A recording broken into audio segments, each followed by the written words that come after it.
देखिए यहाँ पर कह रहा है कि एक रेखीय समीकरण, ये रेखीय समीकरण कौन सा 2x + 3y - 8 = 0 है। दो चर में एक ऐसी रेखीय समीकरण लिखना है जो कि ज्यामितीय निरूपण प्रतिच्छेद करती रेखाएं हो। पहला है प्रतिच्छेद करती रेखाएं, प्रतिच्छेद करती रेखाएं हो। तो प्रतिच्छेद रेखाएं कौन सी होता है?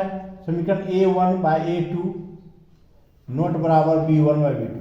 ये अगर बराबर नहीं होता है तो ऐसी रेखाएं जो होती है वो प्रतिच्छेद करती है।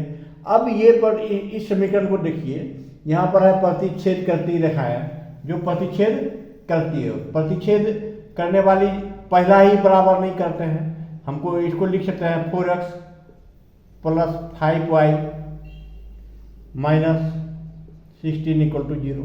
अब देखिए यहाँ पर बराबर नहीं हो रहा है ना, 2/4 1/2 हो गया, 3/5, ये दोनों बराबर नहीं होगा। इसलिए ये ऐसी रेखा जो होगी वो आपका प्रतिच्छेद रेखाएं होगी।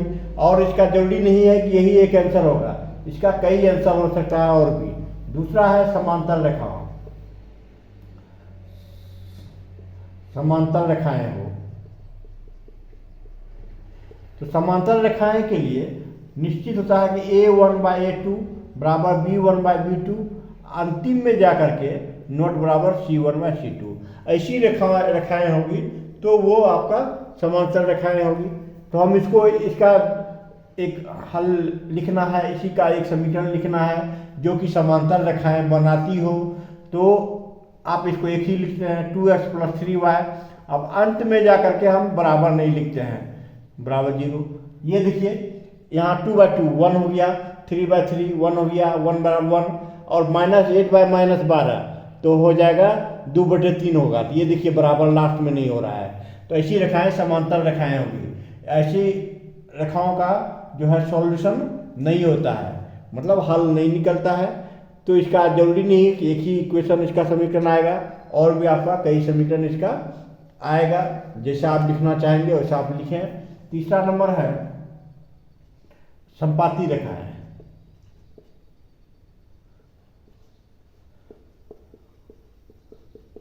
संपाती रेखा मतलब कब होता है? जब a1/a2 बराबर b1/b2 बराबर c1/c2, तीनों अगर बराबर हो जाता है, तीनों अगर आपका बराबर हो जाएगा तो आपका संपाती रेखाएं का होगा। तो मैं संपाती रेखाओं के लिए जैसे आपका 2x है तो हम यहाँ 4x लिख सकते हैं। अब इसका 6y - 16 = 0। अब देखिए a1 2/4 कितना आएगा? 1/2। 3/6 कितना आएगा? 1/2। -8/16 कितना आएगा? 1/2। तीनों बराबर हो रहा है। तीनों जब बराबर होगा तो वैसा समीकरण जो होगा आश्रित समीकरण होगा और वह संपाती होगा।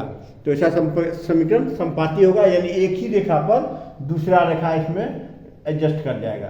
तो ऐसी रेखाओं का समीकरण जो होता है, ऐसी समीकरण का अनंत हल होता है। अब ये जरूरी नहीं है कि इसका एक ही आंसर आएगा, और भी कई आंसर आ सकता है। जैसे कि इसका हम लिख सकते हैं 6x + 9y - 24 = 0। ये भी इसका आंसर होगा, जरूरी नहीं है कि ये आंसर हो। तो इसका कई आंसर हो सकता है, प्रत्येक का कई आंसर होगा।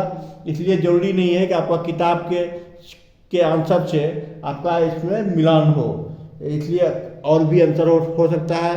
तो सर्वप्रथम आप मेरे चैनल को लाइक एवं सब्सक्राइब अवश्य कर दीजिए। Next topic in next class. धन्यवाद।